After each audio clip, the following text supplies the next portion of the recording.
Aloha, gang. It is Aloha Friday. We got the weekend coming up right around the corner. You want a treat? Yes, you do. So, doll, how are y'all? Oh my gosh. I just realized Mom made eggs, scrambled eggs for breakfast for her and gave the dogs some. And I still have a bowl of scrambled eggs right next to where I'm standing. That's not good. Oh, here you go, Pia. There you go. You can have that one. How are y'all doing? Guys, ready for the weekend? Almost there. Almost. Just a couple more minutes. And actually, I've got a craft fair tomorrow. We've got a fundraiser for junior ROTC group, and my friend and I are going to be selling stuff at it. So, got a lot of work to do tonight. And just to let you guys know, this Sunday, and I'll post a link to it once he gets it set up. But Siren Jag does his karaoke lives on Sundays. I am working on a special video that is, all I'm going to say is this: it's related to missing people, and it's going to be part of the karaoke stream. That's all I'm saying for right now. You're going to have to go over and watch that to see exactly what comes, and hopefully it'll work out because I'm still working on it. So, but let's say hi to a couple of y'all in chat. We got my dear KK. I love you, my dear friend. Love you, my friend. And hope you are doing good. I know we talked a little bit, but hope you're doing good day by day. And butterfly kisses, sending you and your mom. Woo. Okay, good. Good feelings, energy, all of that stuff. And yeah, KK, thank you. Yeah, I right before I went live, I was getting some screenshots about Sebastian's case that I wanted to review real quickly. Guys, this case is probably the most confusing case for me that I've had, and I don't know how long. I really honestly have no idea what I feel. I have some thoughts when it comes to, I believe the parents, okay, especially now. I felt that way to begin with, and now with the behavior panel it kind of makes that even more so. But you can never say never at the same point. I can't figure out what happened otherwise though, and that's why I decided, you know what, let's come together, because I know I'm not the only one having to deal with all the questions right now. And the more we need to get his face out there, the more the questions keep popping up. So thank you for understanding that, my dear KK. And there is Miss Seal. Thank you. I love you, my dear. And Cooter's in the house with Cristola. Yeah, you were ready for 30 minutes. I was trying to make it as quick as I could. How quickly could I read things, get treats for the dogs? I got there somehow. Angie Marie in the house. And let's see. I think that's everyone we have. You honestly don't know what to believe. Yeah, I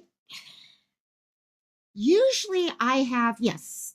Okay, on YouTube, I try to keep it to the facts. Okay.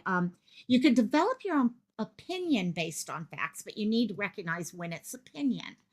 Okay. And this is one time I'm having a very hard time.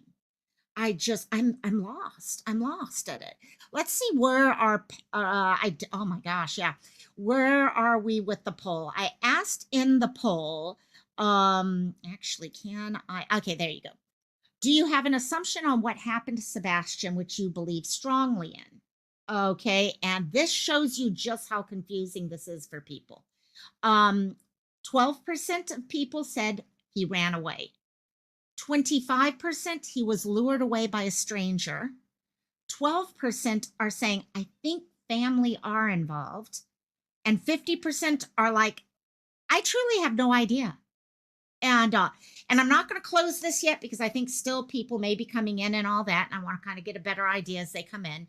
But I think that's really stating where a lot of us are. Okay, usually at this point, okay, we're what, 3 weeks, almost 3 weeks in. Hello, Yankee Cat Kyle. How you doing, my dear? And usually at this point of something, KK, yes, we're going to actually address a couple things, not just Sebastian. Is a little bit more on Riley also. And I am going to show that. I have a couple different things lined up that we can go over while we talk today. Um, but usually 3 weeks in, okay, Monday we're going to be at 3 weeks. Most people have a pretty good idea of what's going on. The majority of us are kind of falling into one of a couple different camps, and usually one big camp, usually.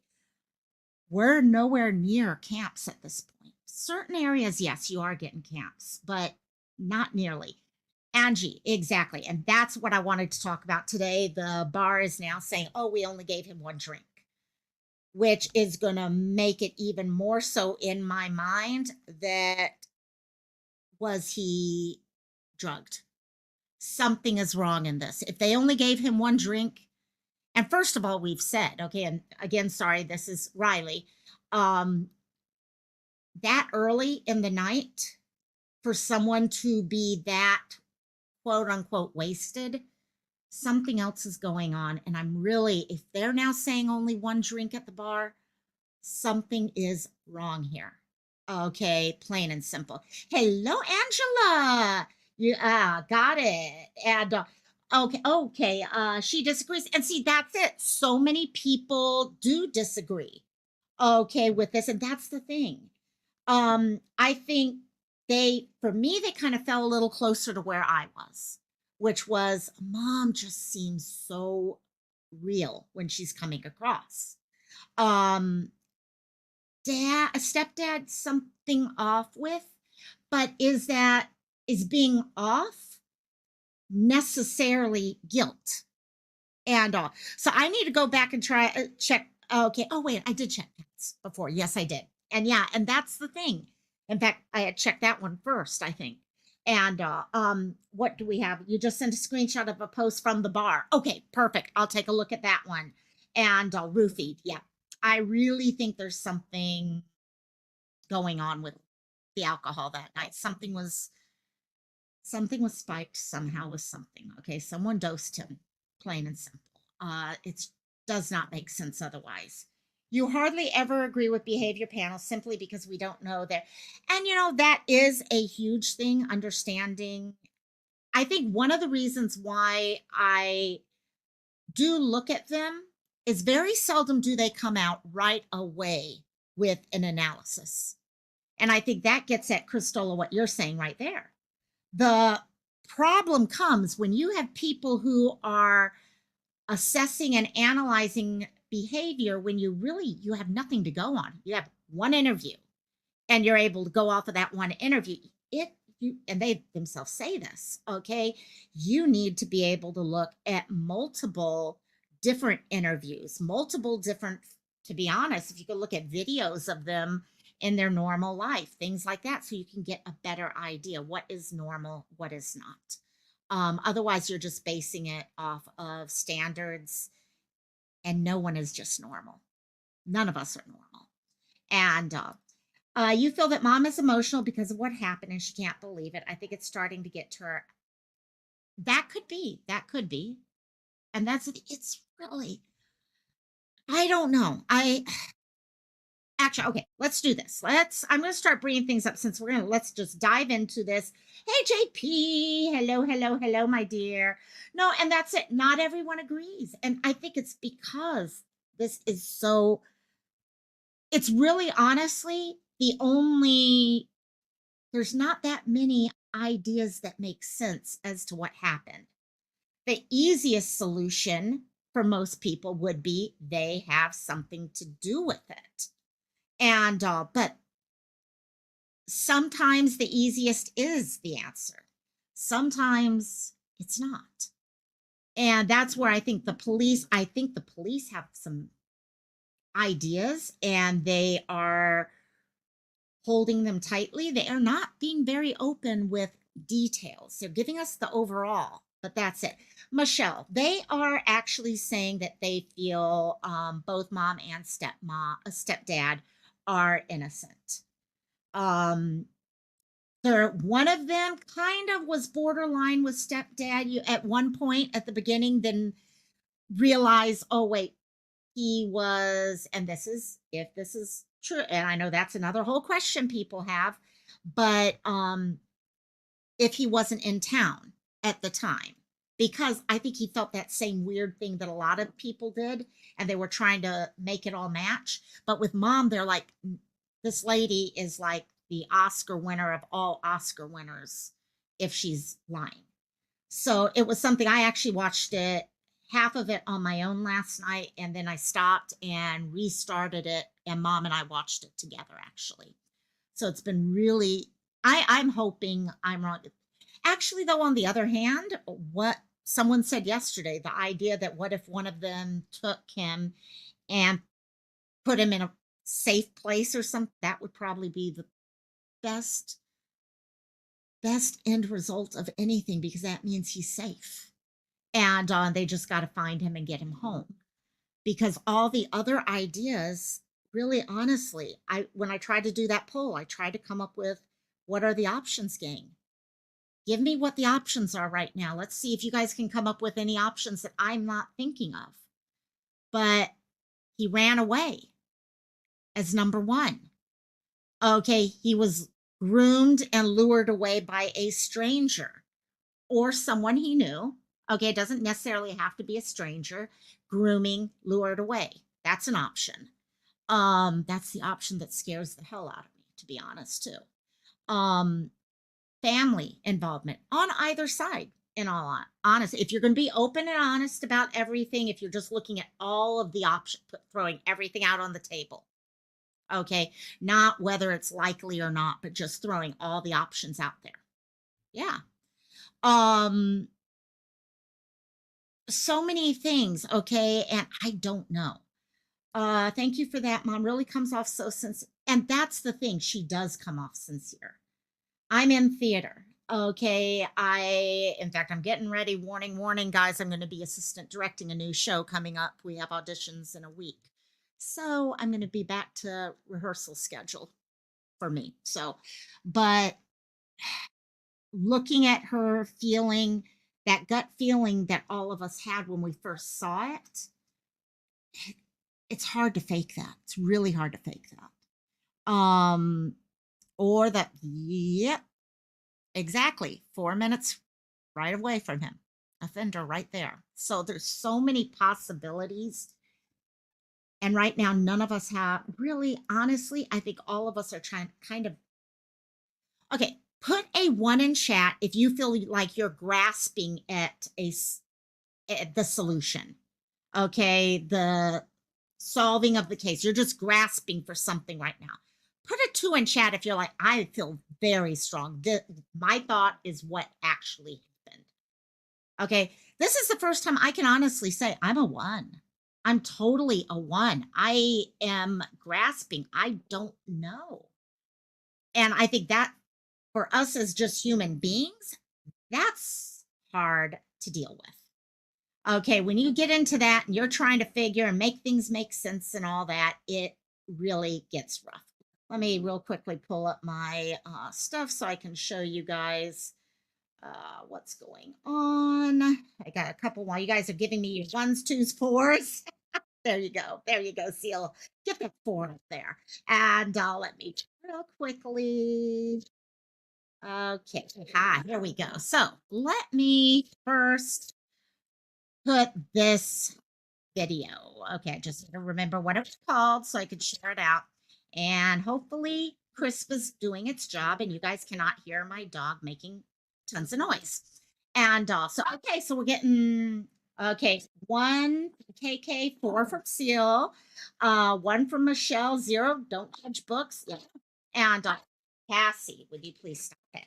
Okay, Cat Mama is a one. I have no idea from Crystal. Yeah, this is the first time I honestly feel like that's where a lot of us are. Okay, we are really, we don't know. And I think Crisp is working. Yes, yes. I think the police do. And as we go through, we're going to go over TBIs. Yeah, yeah, send me something. No problem. I'll keep an eye. I've got my messenger open with me real quickly. So no problem. I'm keeping an eye on that. Oh my God. Oh, okay. Sorry. I thought I just read something about a category 4 tornado. And I'm like, what the hell did I just read? No, I did not. Sorry. Um, but I think right now, as we connect things, I think police do have more information on them. We're also running, for example, on this video footage that was put out yesterday. And yet, as we're going to read as we go through the TBI announcement from today, I don't think they got much out of any of those things, which, duh.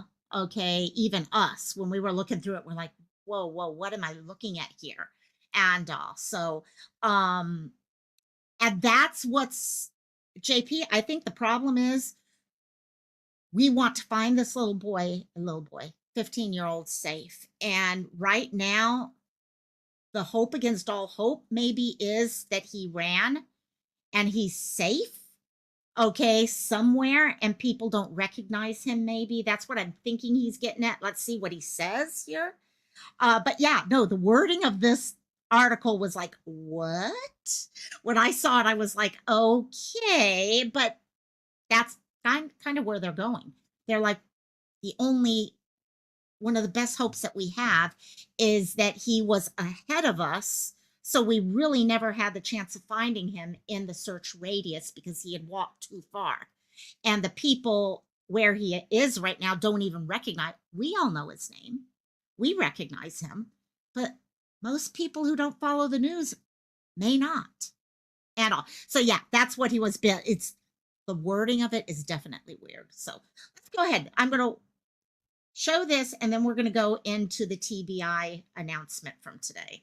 Sebastian Rogers is still missing from Sumner County. The search began on February 26th and includes hundreds of officials from across the state. Peyton Kennedy is here now with an update on those search efforts. And Nicole, it was a tireless search that did scale back on March 4th.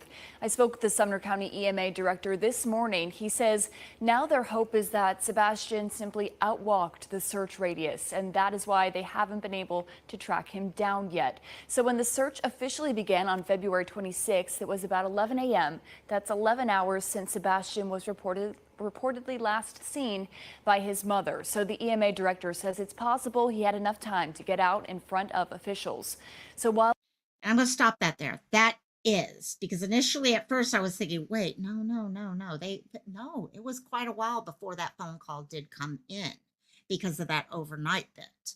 And so is it possible that between, okay, whatever time he left, say, even if it was with the video, 3 a.m., okay, between 3 a.m. and 11 a.m., you can walk pretty far.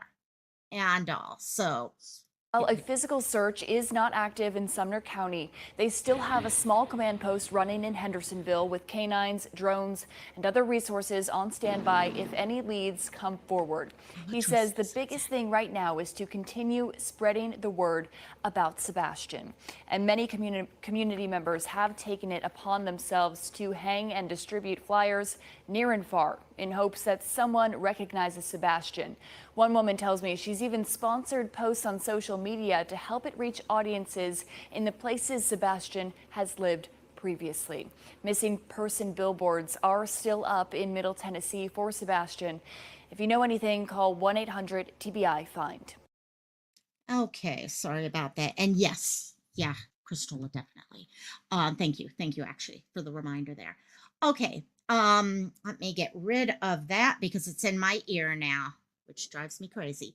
So so that's kind of where they're getting at, is the idea that and by the way, Christola, remind me about that before we finish up the live, because yeah, I do want to say something with that.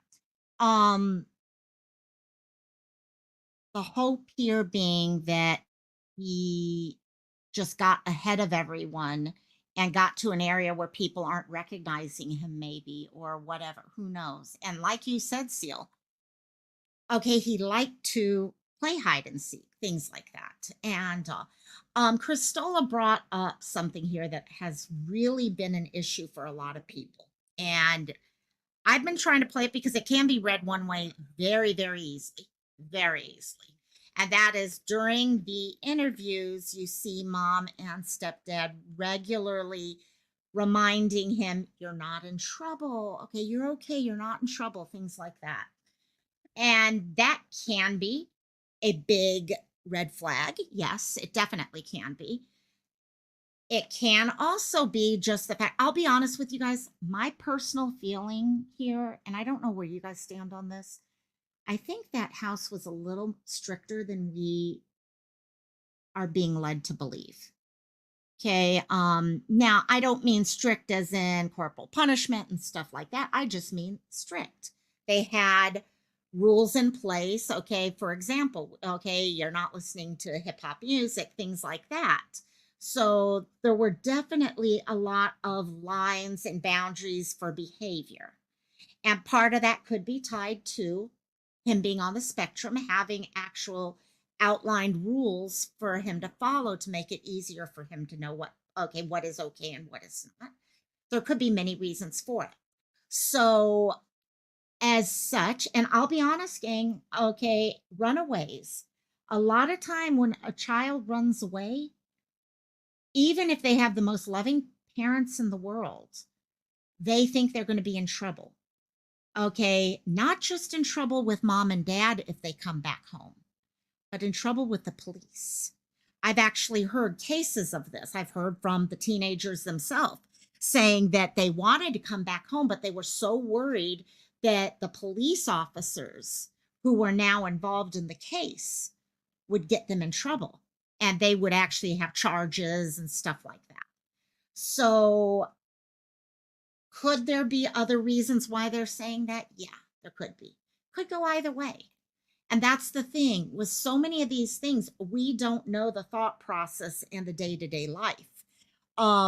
Luckily, law enforcement does. They're getting a better picture of it. They're talking to people in the neighborhood, they're talking to aunties and uncles and teachers and stuff like that to get a better idea of what regular life was for Sebastian, what home life was, things like that. So that way they can get a where what could be happening here. Um, so that'll be interesting there. Something tells me he got upset about something at home. A lot of people wonder if something did happen leading up. Not may not have even been something bad.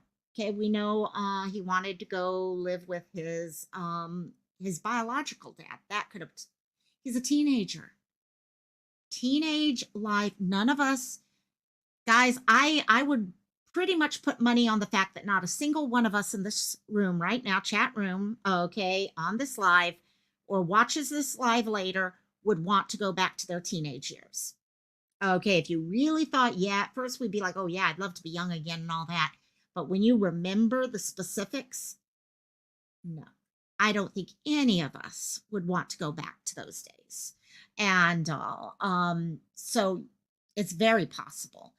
Seal said, you read a comment today that he may have snuck out, gotten cold, found a car to get into state, like in the good point. Good point. And there's a lot of things. He's been gone now. Monday will be 3 weeks. So this is not a short time anymore. And that's why it's gotten so confusing because this is just, it's going on way too long. Way too long. These are ideas. And yes, he could have initially gotten into a car and stuff like that. But then what happens next? Okay, what happens next? What is the next idea that he would do after that? Because you're only going to stay in the car for so long. So initially, yes. What happens after that becomes the question. Because something had to happen. No one disappears into clear air, guys. Okay, I know we read all the cold cases and stuff like that, but no one just disappears. Someone knows something out there. Okay, whether it is he talked to someone and a friend is scared to speak up at this point, or okay, someone is with him, helping him to hide at this point, or whatever. He was high functioning, yeah, verbal according to his aunt. Yeah. And that's what his mom, one of the things that behavior panel did bring up was connected with the verbal bit. Mom had said, yeah, he could speak, okay, unless he doesn't want to. And he'll tell you he'll talk with you and all that. And she believed that. They were saying a stepdad may have questioned that a little bit more, whether or not he would volunteer information to a stranger. which I thought was interesting. I did not catch that myself initially. Um, but it seems like the majority of people are saying, yeah, he is verbal and all. So let me see where else I'm kind of behind here. Angie is saying, my autistic godson loves going for long walks, but he doesn't just walk. Yeah. And that's the thing, that time of night. This is a kid, okay, I'm going to even go as far as to say whether he had shoes or not. And supposedly he did not have shoes on. But I don't see just going for a walk, wearing the clothes he had and stuff like that, okay, at night. He wasn't even prepped for running away, to be honest.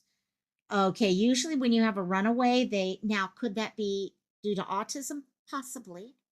Possibly not recognizing what he needed to take with him and things like that.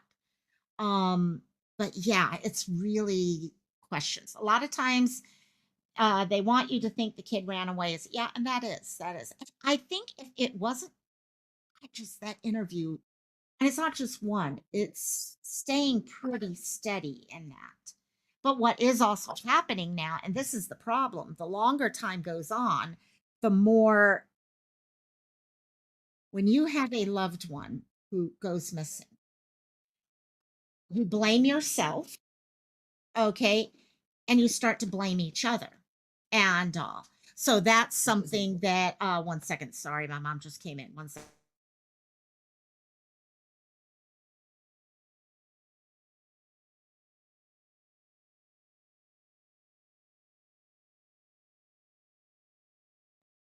Thank you guys. Yeah, I can.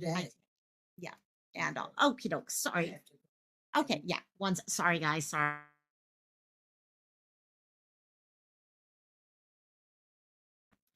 Sorry, my dentist is calling, trying to get mom and I into the store. And I'm like, I can't. I'm on a craft fair tomorrow. So sorry about that, guys. So I forget kids running away. Sorry, my mind's gone a little different direction right now. Let me see where we are. By now, someone would recognize, yeah, someone seeing him out. Someone has to have seen him. Okay, unless he's in the woods or something like that. Okay, unless he's gone somewhere where no other human being is. Um, he had to have been picked up and taken away from the area. Yeah. Walking without shoes, even with that much time ahead, the more we've heard of him not liking bugs and dirt, stepping on red fire ants, that alone is setting anyone, okay, put it a little differently for all of us. We're all adults here. How many of us, by the way, someone had said earlier, who was it, that they had been clean? Oh gosh, who was it? I meant to say how really amazing. Yankee. That was it. Yankee right here. Yankee. I'm sorry I missed this. I saw that and it was in the back of my head once I finished my comment. I wanted to say, I'm proud of you. I mean, that is 35 years. That's a lot of hard work and a lot of looking at yourself and working with yourself and just it's amazing. So congratulations and wow. I wanted to, yeah, that was in the back of my head and I kept forgetting to go back to that. So thank you for letting us know that. And awesome. I mean, that's great because it's important. Okay. So many of us have to deal with our own addictions and things like that. And all. So, anyhow, let me see. Let me take that down. Are just people make and the boys in blue. Well, yeah, let me go back. Sorry, I'm just trying to figure out where to actually let me just start back here. Yeah, when I saw that, I was so because that's as old as most of us, okay, out here. That's great. And but actually why that reminded me of that is I was kind of thinking, okay, red fire ants. How many of you guys remember back in your 20s?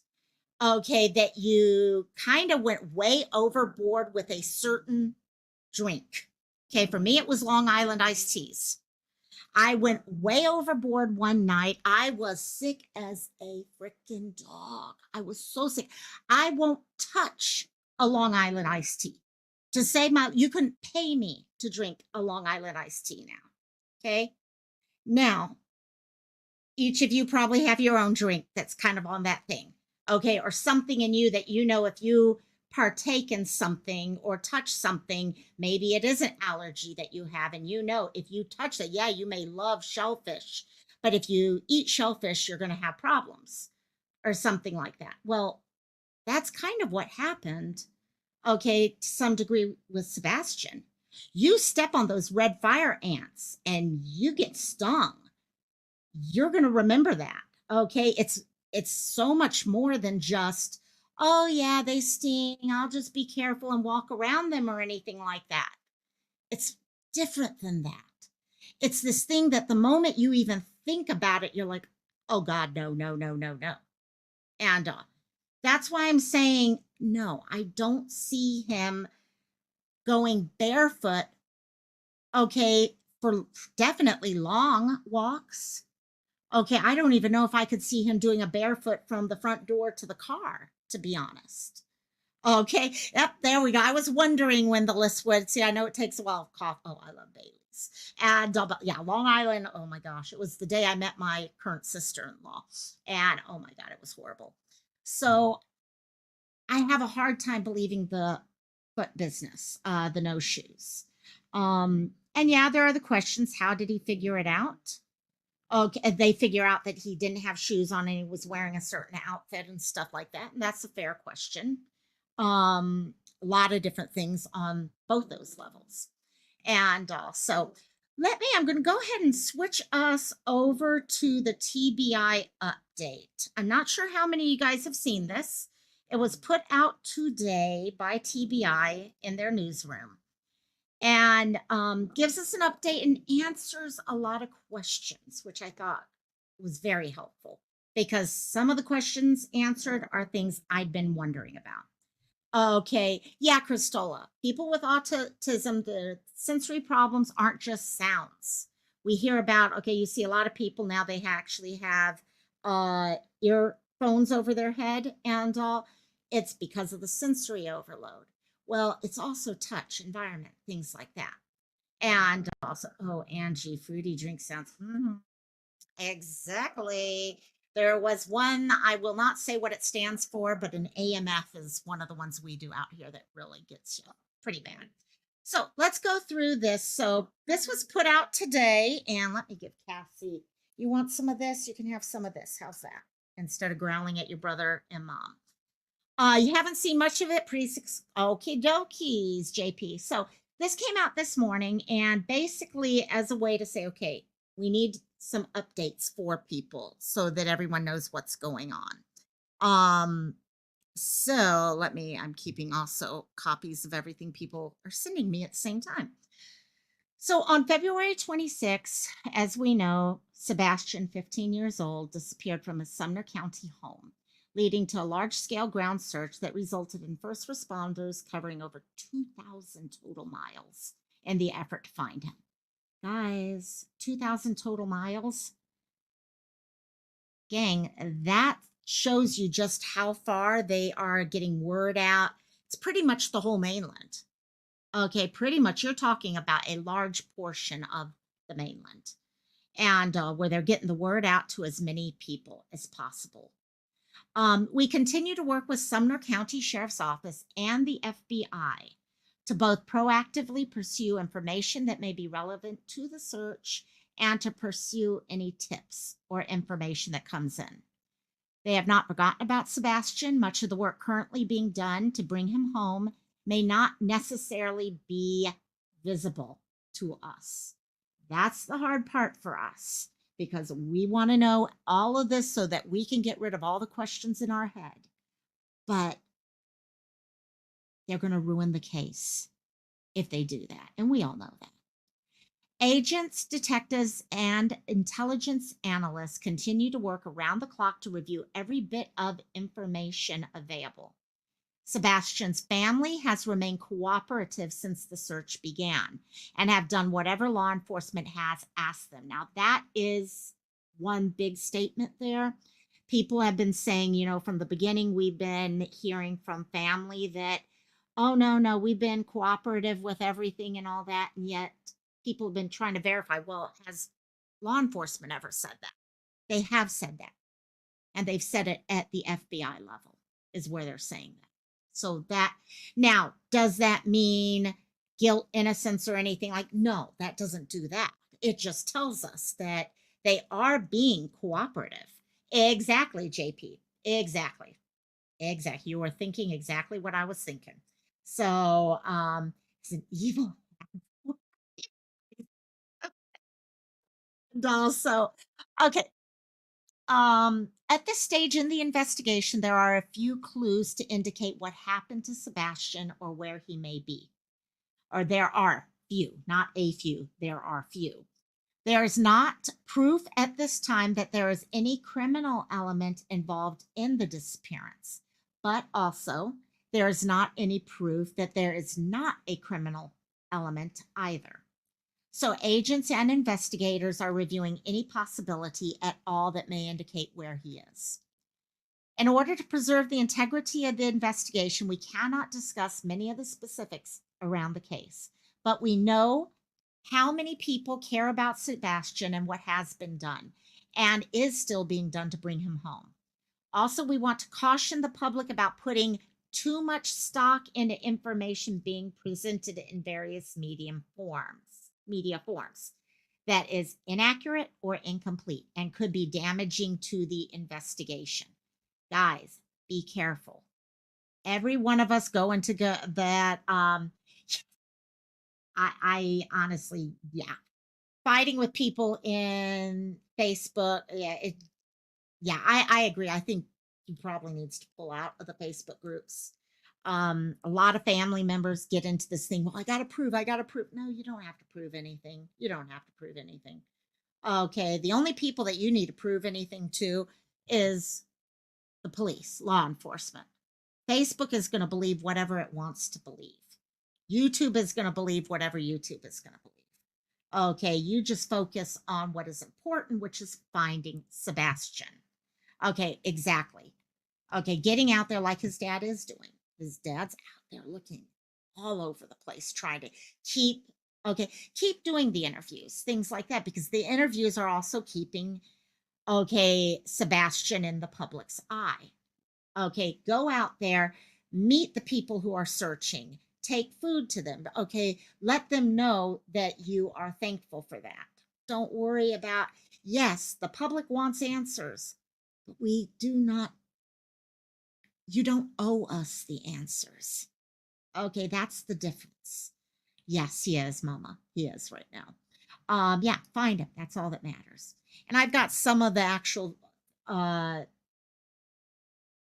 comments that are going on, and we will go through that a little bit too once we're finished with this. Okay, let me see. Here we go. Okay, we ask the public to, okay, let us know if they know of anything and refrain from speculation. Okay, and some of what we're already finding out. Just the video from yesterday. If you take that video, and they've gotten that video, we know that FBI got access to that video. They're answering questions about that video here. Maybe not by saying the video posted this day or whatever, but they have seen that and they've been able to say, well, this is or isn't helpful. What areas have been searched? Within the first several days of the search, more than 2,000 miles were searched on foot. Many of these areas were initially searched and searched again. And that we did here because if he was getting cold, he may go into a shed and then leave a shed and go into a car or something like that and then come back to a different place. Law enforcement officers have searched the neighborhoods, surrounding neighborhoods, schools, and many other areas of the county by foot. Bloodhounds and handlers have searched the same areas. There have been aerial searches with helicopters, drones, and a fixed-winged airplane. These aerial searches have been conducted on multiple days and multiple nights using thermal imaging technology. Sebastian's residence, the yard, the house, the vehicles have all been searched multiple times. The neighborhood where he lives has been canvassed. Neighbors' houses have been searched. Sebastian is autistic and his family says he is drawn to water. Pools in the neighborhood have been searched. Dive teams were brought in, and bodies of water around the neighborhood and beyond that area were searched, including caves. So we're really getting a good picture now of what has been searched and the level of that search, which is great because that's what so many of us have been wanting to know. Okay, hey, have they checked this? Hey, have they checked? Well, we now know. Yes, they're talking in generalities, but it's pretty thorough generalities, gang. Um, let's see, what about technology? This has been my biggest issue from day one, is the technology side. Have you collected security video from area homes and businesses? Have cell phones been checked? Many neighbors and businesses have provided video from home and business surveillance systems. We are grateful for their cooperation. The video has been collected and from the beginning of the investigation has been analyzed and enhanced when possible by tech experts with TBI, FBI, and interesting here, Secret Service. I don't know about you guys, Seal, those of you in here who do a lot of following, have you seen Secret Service brought in on a lot of cases in the past? Maybe they have, and I just never really put one and one together. But they're really utilizing all these different possibilities out there. I mean, that real when I saw that name word there, I was like, "Ooh, okay, that's good to know." Because each of these groups have a different way to look at evidence, okay, as it comes in. So to date, and remember, video, the flashlight video yesterday. To date, nothing gathered from these video systems has been determined to be significant. We do caution that some surveillance video being shared in the public may have been misinterpreted or misidentified or not shown in its entirety. And based off of that, I'm going to share something in just a second on that, because we are getting a little bit more information on what that video might be showing us. Did TBI mention? Yes. Yes, this is off of this here, just to show you guys. This is actually off of the TBI newsroom. So this is written by TBI. So that showed me something that I honestly have never seen before. And we'll go back to that in just a second. Actually, wait, no, okay. If there's no evidentiary significance to the investigation with that. Now, before we go on, actually, let me just mention this. Okay, so as mentioned, Chris is on some of the Facebook groups right now, and he's been talking, and yes, he has been arguing with some people. It is really okay. See, I wasn't sure if it really was different but I could not remember a single time I've heard of Secret Service being brought in for their abilities. So that was really interesting to me. Okay, so anyhow, he's there and he does address a couple things. He addresses the RV, and that was one thing being addressed. The other, though, is the video. Okay, we all saw the video that Nick had shared with us yesterday of in the middle of the night, the two flashlights and all. Now, this is according to Chris. This is not according to TBI. Okay, on the other hand, TBI, I don't think is going to tell us this. Now, this may be their way of trying to respond because they are saying right there, okay, that let's see, we do caution that some surveillance may have been misinterpreted or misidentified. Okay, so what is mentioned here is the video that Nick says is exclusive. One, that camera is located off Kellen Drive, the street behind their house. The video has been vetted by TBI, and the lights you see as subject one is a floodlight. That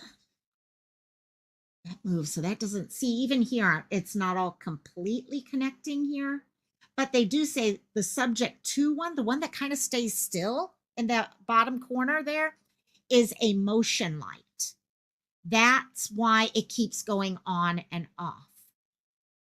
So it is something to just kind of keep in the back of your, is that what they're trying to get at here at the TBI?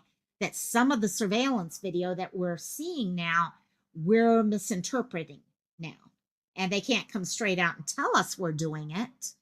But I don't know.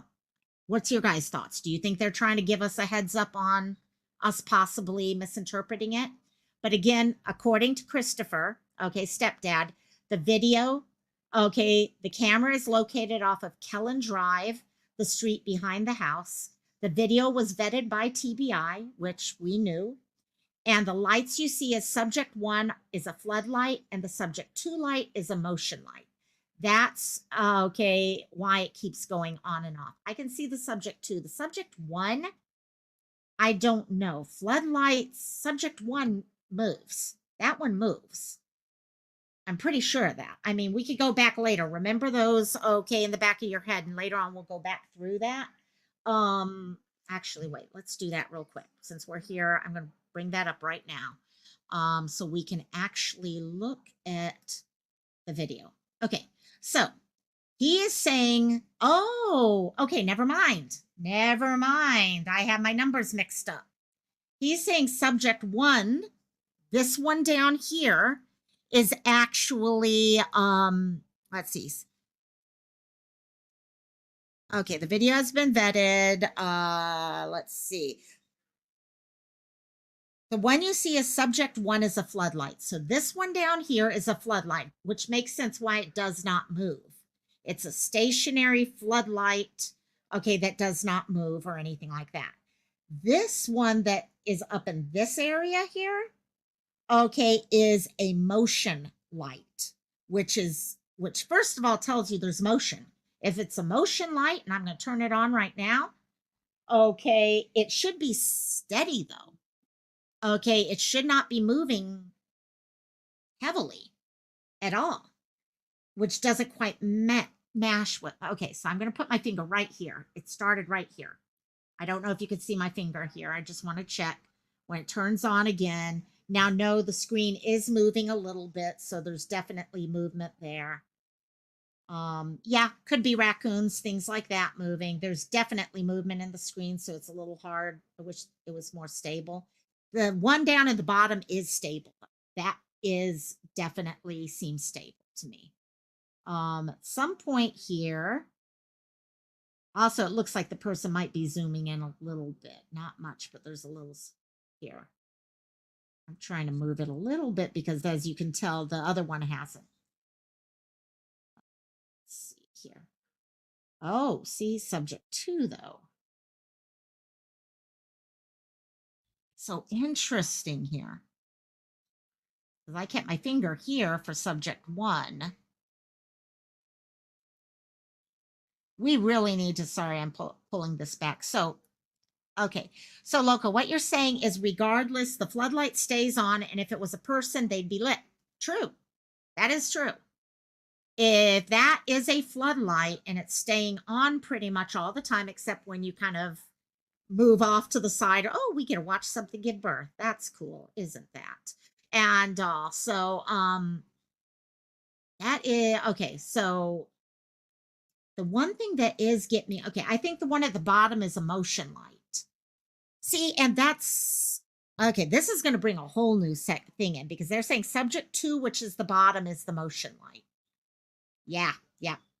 You know what? Did I just say the 2 wrong? Let me go. I'm going to bring it back up one more time, guys. Did I get rid of it? Actually, I got rid of it. Okay. Oh, no, there it is. There it is. Okay, let's try that again. So I'm just going to go where we have. That's interesting because, yeah, according to what he's saying here, subject number 1 is a floodlight. So this would be a floodlight. Number 2 is the motion light. I really wish we could stabilize it and keep one area in one place, but because someone was videotaping it like this off of a screen, you can feel the movement of everything. But what we can, okay, so this one here, subject 2 is a motion light. So there's, and now you cannot see subject 1 because it's way down in this area. So the floodlight is way down here. I'm trying to figure out. Yeah, you're not seeing anything. That is interesting. Hopefully someone will actually steady everything there. So if only one light is moving, wouldn't it make sense it's Sebastian? Yeah, it would make total sense. Now, what I can tell you, if you go back to where we're going back, which is the TBI comments here, we do caution that some surveillance video being shared may have been misinterpreted or misidentified or not shown in its entirety. It has been determined, and this is the important thing, and this is after FBI, okay, local police, FBI, and Secret Service have looked at all this and they've done all their technological stuff and all that. They're feeling that it does not hold any evidentiary significance. Which, if what Chris is saying is correct, if we're taking the word of someone here, okay, one is a floodlight, the other is a motion light. Both of them would be steady because they'd be affixed to something. Even I have a motion light outside of my house. Okay, every time a cat goes on, it goes on, but that light's always in the one same place. So interesting. That's actually really, really interesting. Yeah, there's a lot of movement there, and I'm not sure how much of that movement is the lights moving versus potentially someone moving their camera as they're filming it on the TV. Okay, or zoom it, because you do know they're zooming in, because you can just look at the thing, you can see that. Hey Brandy, love you. How'd the interview go? And Brandy just did a great interview with Kaylana, who we talked about, gosh, quite a ways back, with her parents. So do go check. I think I shared it out yesterday. So go check that one out, because I've got to go back and watch the rest of it myself. But love you, my dear. So the reason it's not considered evidentiary is because they don't know who or if that is a person yet. That's true. That's true. And I don't, guys, I'm sorry, but I don't see all these. Oh, I can see this here. Oh, I see that. I'm having problems seeing anything in it. It's way too dark. Okay, now I'm sure FBI has ways of lightening. I know that. I know that. That's not I'm sure it's a no. There is a pool, but I don't think it's in that spot. Oh, okay, I'm gonna definitely have to watch. Yeah, that Kay's case was so frustrating because there were so many people around who could have saved her, but they didn't know where things would end up going. And if I think any of those people had known where the future would go, things would have come out different. And it's a heartbreaker for sure. And I can't believe she's still missing after all this time. So, um, the neighbor does have a pool. I did bring up, let me pull up. Sorry, guys, I'm kind of bouncing a little bit here today, but I do have a Google Earth here somewhere. Let me find where I pulled up my Google Earth video. Well, I had Google Earth here. Where did I put it? Did I close Google Earth by chance? I may have closed Google Earth by chance. Let me pull Google Earth back up, because I actually had his house all set with that. Sorry, let me just pull Google Earth so you guys can see where that pool is. Neighbor does have a pool. It's actually one of the easier ways to recognize the house is by checking that out. Let's see here. Okay, that's pulling up. Share it. Okay, Google Earth. Here we go. Okay, so here's the house right here. This is his house right here. So let me just do this right here. So you guys actually should be in my thing there. Okay, so Sebastian's. Okay, that way all you guys know where his house is.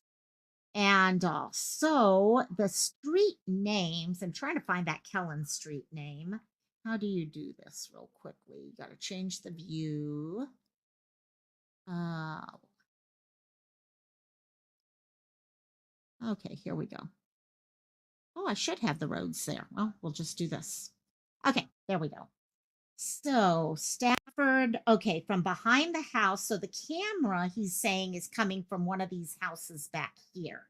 He said, okay, behind the house on Kellen Lane. So if you're looking through it, the pool, if you're wondering where the pool is, it's beyond the house. So that kind of helps. Okay, yeah. Yeah, Kellen Lane and their house here on Stafford Court. So yeah, that's how we're seeing that. So I'll keep this up in case we need to pull that back up, but let me go back so we can finish reading that article.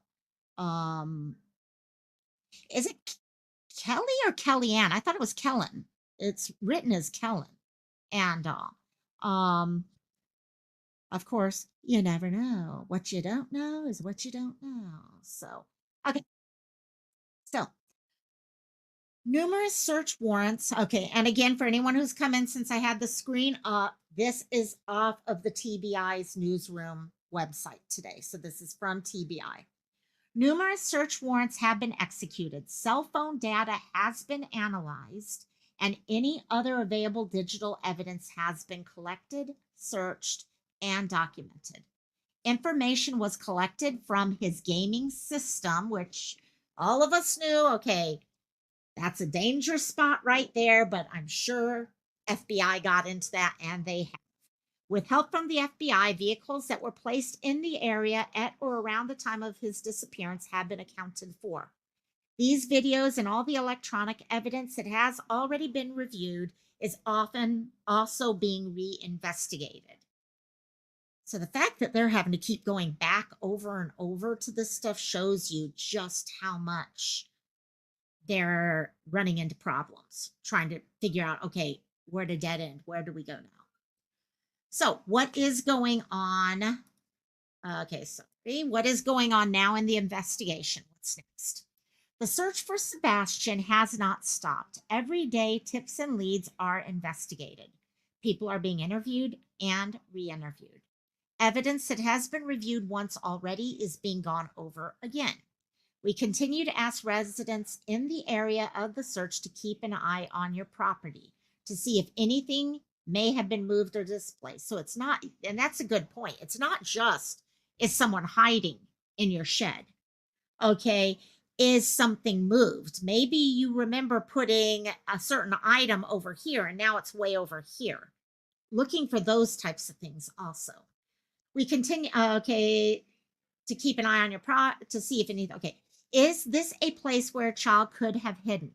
If you have property that has ledges or holes that a teenager might find interesting and you cannot search it yourself, contact the tip line. We can have someone check it out for you. Good point. If you know Sebastian and have information about him, what he likes, how he acts, that you think could be relative, let us know. Or relevant, let us know. So we know how many of you are invested into getting him home. We'll update you. And I do appreciate this because this did give us a little insight into a couple of the different questions that have been asked. And then, of course, they threw in all the pictures again. And I did want to. I always love the one with the puppies right there. The puppy ones I love. And then the snake. We don't have snakes in Hawaii, so it's always fun to look at them. And getting his glasses. And think about the memory there of getting his glasses and stuff like that. Anyone who's got a kid with glasses, it always comes with a memory as they're picking out their first set of glasses, if it's the first set, things like that. So that is from the FBI. That's TBI telling us exactly what's going on. And giving us a better idea. Now, couple things that were sent to me, and thank you to the person who did send this. Yeah, you will forgive us. I can say Hawaiian names as places, but yeah, English, forget it. Um, yeah, honestly, I wonder how much of this is they learned from Summer's case and they're trying to put, because that's in theory, you should always be learning from your past cases, whether they're success or failures. Um, I think he had his glasses. If anyone knows differently than that, I think he did have his glasses with him, and all, which of course is another thing to keep an eye out for. So, a couple different things I did want to read that are coming up on this Facebook group is one, Christopher cleared up some of the questions about the RV. And you can tell that there's a little frustration going on in here. And honestly, I don't know if the groups are always the best place for families to be. I get it. They want to be able to help and they think that is helping, but sometimes we know people in cyberspace, it's not always the best idea. He did have his glasses. Okay, I thought so. Stepdad said in a comment that he was wearing his glasses. Awesome, Cooter. Thank you. So, Christopher said, I figured since you all on here have questions, I will clear something up for you. Yes, I have an RV that is 37 feet long and about 13 feet tall. Please explain to me how that would fit in my garage. Since you all have pictures and some have done your measurements, then you should know that my garage is only 7 feet tall. Yes, my RV has been checked as well. If you have any questions and anyone would like to talk, I would be happy to do that and clear the air that most are assuming they know something. All you have to do is just ask and be respectful. I'm available, but please keep looking and help bring our son home. So that was one of the comments there. And then he went and talked a little bit about the cameras that we were talking about. And people said, thank you for clarifying that. Let's see, where was the other thing? Someone did ask about the two lights in the top left. And then someone was asking about any issues with the reporter. And trying to see if I could get to his actual response. Okay, people were asking questions specifically about, okay, when you were in Memphis that full weekend, were you in Memphis that full weekend or did you come home? And if so, when did you leave to go back to Memphis? Thank you for being here and talking with us. And his response was, can't see the whole thing, but something about the lights. It could have been, okay, the lights turning on and off like they were. It could have been the wind blowing a branch. The other two lights were the floodlights on another house. And then he said, my answers aren't snarky. The answers are just answers. The emotions that one puts behind them makes them sound. Okay, so see, this is when people start filling in the blanks. And when we fill in blanks, guys, we fill in blanks based off of how we perceive the world, not necessarily how others perceive the world. And that's what sometimes can get all of us into trouble. And because we don't know what really is behind the comment. It's like a few minutes ago, Christola sent me a message because in Robbie's mod group, I made a little comment this morning that I was watching his live and he had said, hey, Siri, turn off all my alarms. And all of a sudden I heard my phone over here saying, okay, I've turned off all your alarms. And all my alarms had gone. Oh, shoot. In fact, it just happened again. And so I was joking there saying, hey, guys, okay. In fact, I wrote out a little cute, snarky little comment about making sure we warn everyone that when Robbie turns off all his alarms to double check your alarms. And because of how it was written, typed, she thought I was upset. And I wasn't in the least bit. But when we try to fill in those blanks, that's what I do it all the time to people. I always misread things in different ways. And yeah, by the way, my phone just turned off all my alarms again. And so it was hilarious. It was so funny, Brandy. It was so funny. And it happens every single time someone says that comment. And and yeah, the Facebooks get crazy. And I'm sure, okay, I'm not saying, is he innocent? Is he guilty?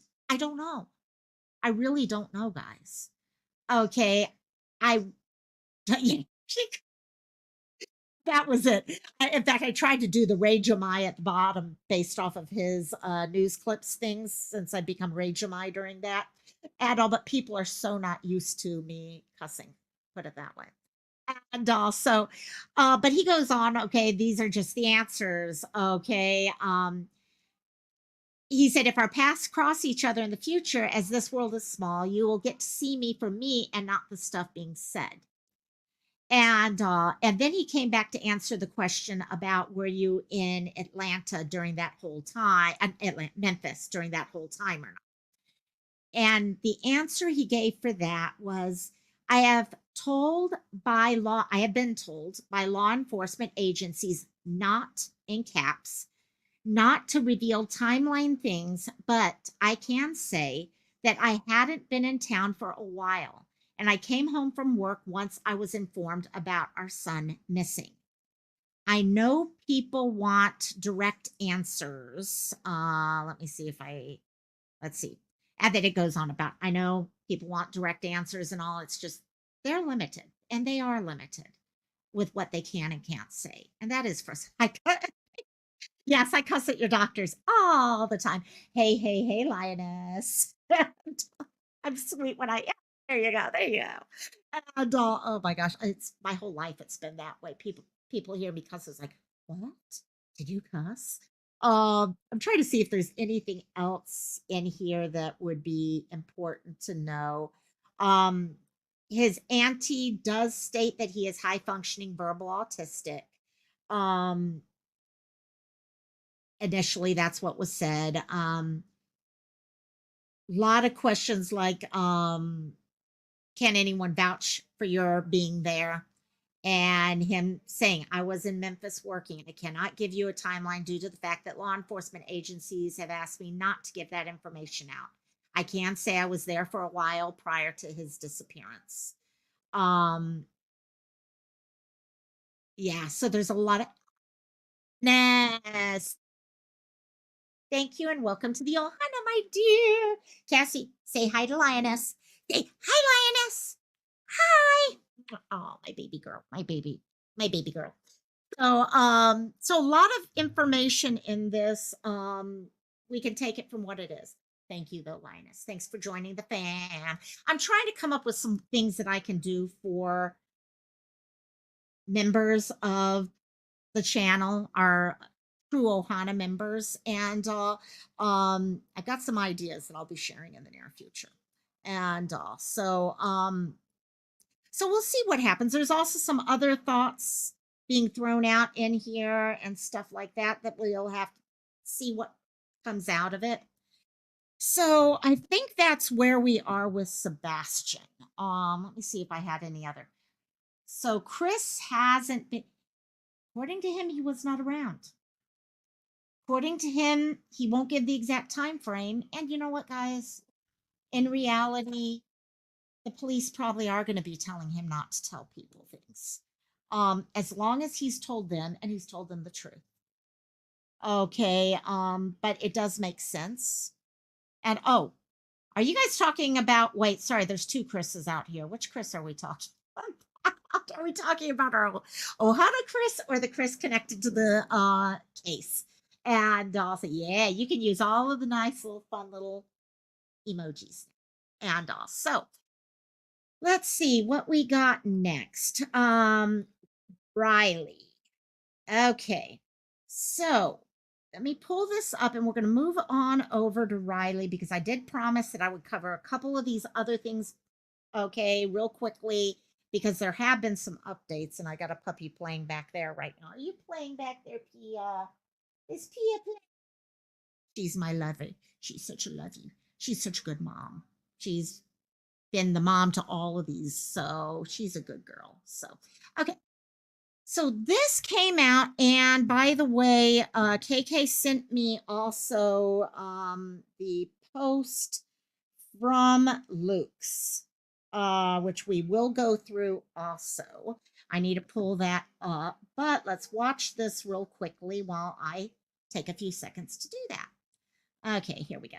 In downtown Nashville. Since then, there's been a massive search for the missing 22-year-old. He's a college student from Missouri. Thanks for joining us tonight. I'm Lauren Lowry. And I'm Marius Payton. We're learning new information tonight about what happened before Riley was kicked out of a Broadway bar. Our Brendan Tierney begins our team coverage tonight with the latest on this investigation. Metro Police have asked barge operators and other boats on the river to keep an eye out for any sign of Riley Strain. Officers say they've cleared the banks of the Cumberland where the college senior was last seen by people living in homeless camps. Riley's phone was pinged along Gay Street around 10 last Friday night after he was last seen on security video around 9:47 crossing First Avenue North. Riley was not seen leaving the area, so police have centered their search here. A wallet, a cell phone, something to that effect, but so far we haven't found anything like that at all. Metro Police say they have other video of Riley from earlier in the night, like this one That's not one WSMV drink. got from the downtown smoke shop. But officers are not releasing more video because they claim it's not in the public's interest to see Riley stumbling around town before he vanished. That includes video from Luke's 32 Bridge. A bar spokesperson says the security team decided to escort Riley out onto Broadway at 9:35. The Tennessee ABC is investigating to see if the bar overserved Riley and broke state law. But the bar says Riley only had one alcoholic drink and 2 waters while he was there. Metro And 2 waters? So 1 drink and 2 waters. Now, I don't know, some of the stumbling videos that we're seeing, guys, it's very, very feasible depending on the timeline of those. And I don't know if we've been able to put together a timeline of the different videos, but if the really stumbling ones are happening after he fell, that could be tied to the fall. Okay, did he develop a concussion, some sort of TB, traumatic brain injury or something like that? And that could be tied in that way. But 1 drink, 2 waters. The fact he was having 2 waters also shows you that he was being careful too. So, Police say no foul play is suspected, and they're treating this as a missing persons case, trying to bring Riley home to his family. We have to scrutinize that information. Every tip that we get, we look at. The Office of Emergency Management says boats will be back on the water again tomorrow using sonar. If they find any evidence, Metro Police will bring in divers to recover it. In downtown, Brendan Tierney, WSMV4. The TABC would not tell us if any other bars are under investigation for over-serving Riley potentially. So we're working to figure out where he was possibly drinking before going to Luke Bryan's bar. So, let me pull up. Thank you so much, Miss KK. Sent us a screenshot of the notice from Luke Bryan's restaurant. So let me see here. I'll try to read it. Of course, it's very, very small, and I can't zoom in quicker, closer. Yeah, that drink, I'm thinking something's up with this. Something's up with this drink. So, Luke's Bridge, statement from TC Restaurant Group and Luke's 32 Bridge. In our effort to help the Nashville Metro Police Department's missing persons investigation of Riley Strain, we proactively provided detailed information quickly after his visit to our business on March 8th. The information included all security camera footage, photos of Riley at our establishment with detailed timestamps, transaction records, and staff accounts. Additionally, we proactively engaged in communication with the Tennessee Alcoholic Beverage Commission and will continue to communicate and provide any records needed to aid their ongoing investigation. During Riley's visit to Luke's 32 Bridge, our records show he purchased and was served 1 alcoholic drink and 2 waters. At 9:35 p.m., our security team made a decision based on our conduct standards to escort him from the venue through our Broadway exit at the front of our building. He was followed down the stairs with one member of his party. The individual with Riley did not exit and returned upstairs. Our prayers continue to be with Riley's friends and family during this difficult time and for his safe return. So, thank you, KK, for sending that over my direction. I don't know. I'm thinking, I'm hoping that bridge has been my biggest fear since the moment I read about this case. But if he wasn't drinking, and it's very possible that they had been partying some beforehand. That's always possible. But one drink definitely is not going to put someone to the point that something like that's happening. So we'll have to see what goes on with that. Let me see if I can find out what else we have here. Um, let me see. So we got through that. Moving on. Any other thoughts for you guys on that one? Otherwise, I've got 2 or 3 other that I just want to bring up real quickly. I know Riley, there's going to be a lot we need to take a look at in that case. Maybe we'll do some more deep dives on that next week. Find them. So there go the dogs. Let me see. So next, just a really quick update about a case actually we covered here a few weeks ago. Let me see here. Where are you? Here we go. Okay. So this is off of the Barnstead Police Department. And here, not sure how many of you guys remember Ashley Turcotte's story we talked about. Put a 1 in chat if you remember Ashley's story. Ashley had gone missing, okay, back March 5th. No. This was a back. This was quite a while. Oh, wait, what's KK say? There was also a 911 call that was 2 minutes long. Oh, okay. I'll have to definitely take a look at it. And if you have that info and can send it, I can see if I can play it real quick. If not, we will play it on the next one for sure. So this one was a case that we did cover a few weeks ago, and they have been looking for Ashley since then. What they are doing at this point is placing reverse 911 calls to everyone in Barnstead. Okay, and that is actually happening today. 1 in the morning, 1 in the afternoon. And what they're hoping to do is on Saturday and Sunday, they are going to do a very thorough search of the town. They're going to be going into people's backyards. They're going to be going into, the woods, you name it. So they are still looking for her. Hopefully they'll get some more information on where she is. But you might remember this picture from when we actually talked about her. Ooh, okay. You know what, KK? If we find it before we get off, awesome. If not, I will definitely share it out so people can go back and watch that because that would be very interesting to follow up on. Next, I wanted to give you guys a real quick update on is the Hawaii murder suicide. Sorry, my dogs are driving me crazy right now. So, not sure if somebody, hey guys, come here. Okay, you can have pets. There you go.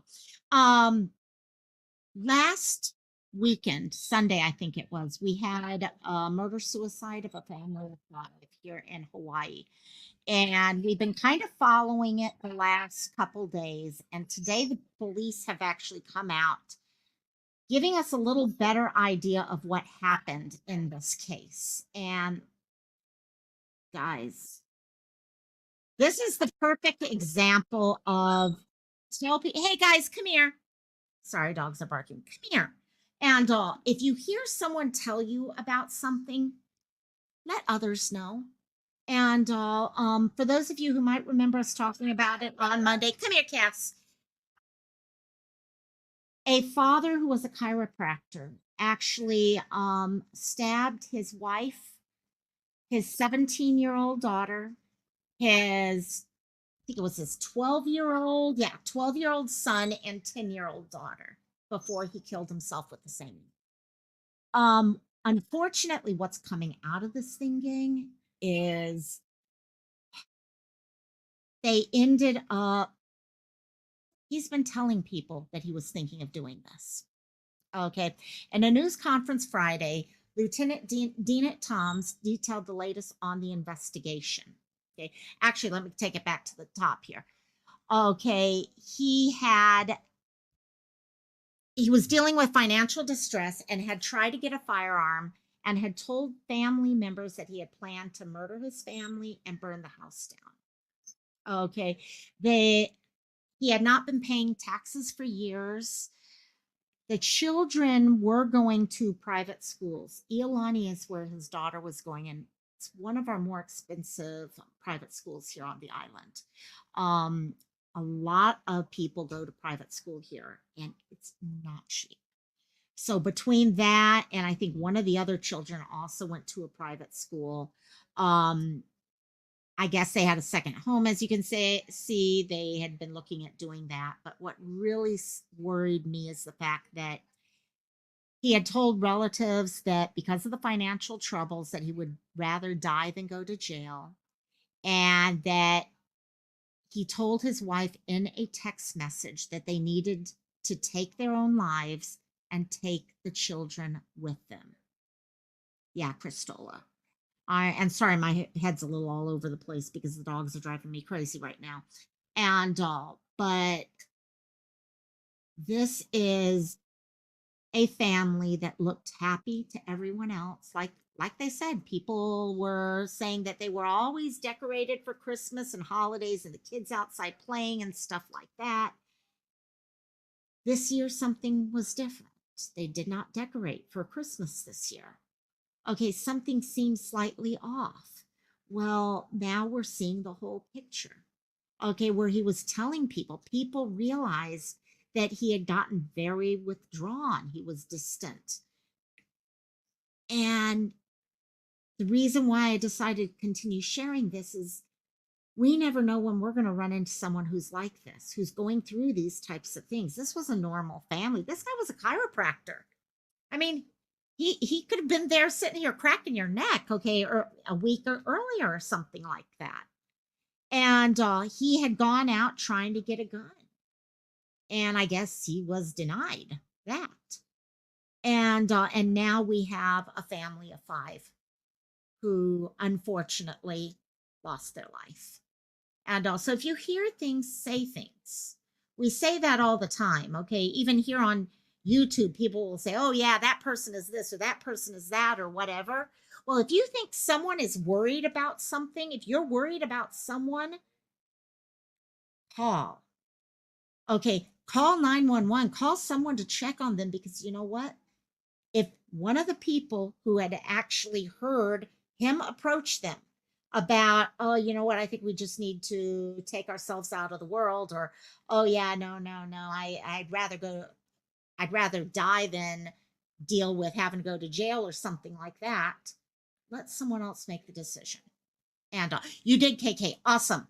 I've been kind of giving you a little time to be able to pull that. That's also why I've been talking a little bit more on this, is I wanted to give you that. So, okay, let me see if I can find that from KK real quick.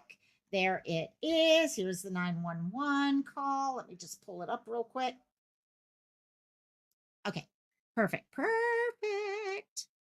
Okay, let's see. Share it real quickly with you guys. So this, for those of you guys who are wondering, this is the audio of the 911 call, okay, from when Riley went missing. And so it's made by one of his fraternity brothers. And it is here on KOLR10 and Fox 49's website. And let's see what we hear. 2024, 13:46 and 24 seconds. 911, what is the address of your emergency? Hi, I don't have an address. I'm trying to file a missing persons report, and the Central Police is closed, and the sheriff's office said that we couldn't do it there. Okay, so where exactly are you now? We're in front of the Central Police, how do you say that? Precinct? How do you say that? Precinct. The Central Police Precinct on... Okay, there's 601 Korean Veterans Boulevard in downtown Nashville, right across from the Music City Center? Yeah. Okay, and is that where you're able to wait for a police officer to come and speak to you? Yeah, we can wait for an officer here. Okay, what's the phone number you're calling from? Of my phone? Yes, in case we... Sorry, I don't know if they beep it out or anything like that. What is your name, sir? They did. Braden, Brayden. And your last name? Baltz. Okay.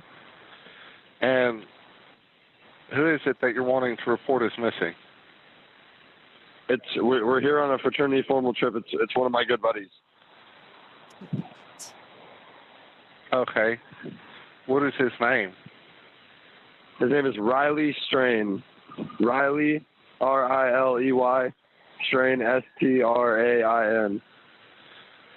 Okay. Is he white, black, Hispanic, Asian? He's white. 22-year-old, 6'5", blonde. Okay. And what was he last seen wearing? Outside of Luke Bryan's bar last night at like 10. And then the last time his location on his phone was by the sheriff's office at like 11 p.m. Okay, and what color clothing was he last seen wearing? He's wearing jeans, boots, and a half black shirt, half brown, light brown. Okay, and you said it last showed outside the sheriff's department? Like around that area by the river, by the sheriff's department over there.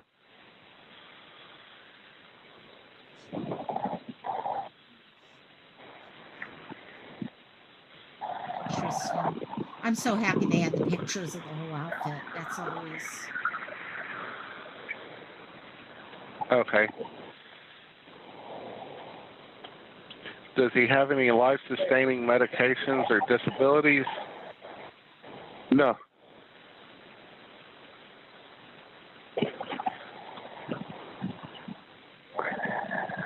And what is, you said he has a phone, so it's a cell phone, right? Yeah, it's an iPhone 15 Pro Max. What is the number? But it's hold on. Give me 1 second. I got you. Sure. They're doing a great job making this call. All right, you ready? Yes, go ahead. Okay. Yeah, they're making You a said really the good... last four were 4198? Yes. Okay. And are you going to be waiting there at the door of the precinct, or are you going to be waiting in your car? I mean, yeah, we're at the front door of the precinct. Okay. I've got the call sent there at the Central Precinct, 601 Korean Veterans Boulevard in downtown, right across from Music City Center. We'll get an officer out to you as soon as we can. Okay. Please call us back if something changes before they arrive. Yeah, KK. I was going to mention that, in fact. Sorry. No, you're good. Okay. Like I say, just call us back if something changes before they arrive. That's fine. All right. We'll be here. Right outside the door. Yeah, that is... Okay, first of all, KK, thank you for pulling that up for us. Number one, yeah, that just blows your mind. See, that's the problem. When you have a missing person, you have to jump through so many different hoops. I mean, and when you've got a teenager or a 20-year-old on top of it, it becomes even harder. Okay, you literally walk in. Why could they not just sit there and say, oh, okay, you want to file someone's... Instead, they need to release people and do all this other... It's just ridiculous at that case. But I do have to say, as kids that age, okay, yeah, he was super, he's super tall, super tall. Actually, I've heard 6, and I've even heard 6, 7 at one point. So, um, but yeah, this case, the Riley case, are you talking about, Amy? Riley's case is, I I had read about it actually when I was trying to pick a case to cover one day, and one of the first things I saw was where he disappeared very close to that bridge. I didn't even know we'd get to the point. Okay, I knew he had been kicked out of the bar. I knew that part. And so I'm sitting here, oh, did he get in a fight? No, I didn't know all the rest of it. Of course, we find out a lot more as time goes on. And, but these kids, anyone here ever make a 911 call?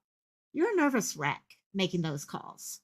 And he was really calm. He was able to remember everything that was important. He actually did a really good job. But I don't know. In this case, I am so worried about that water.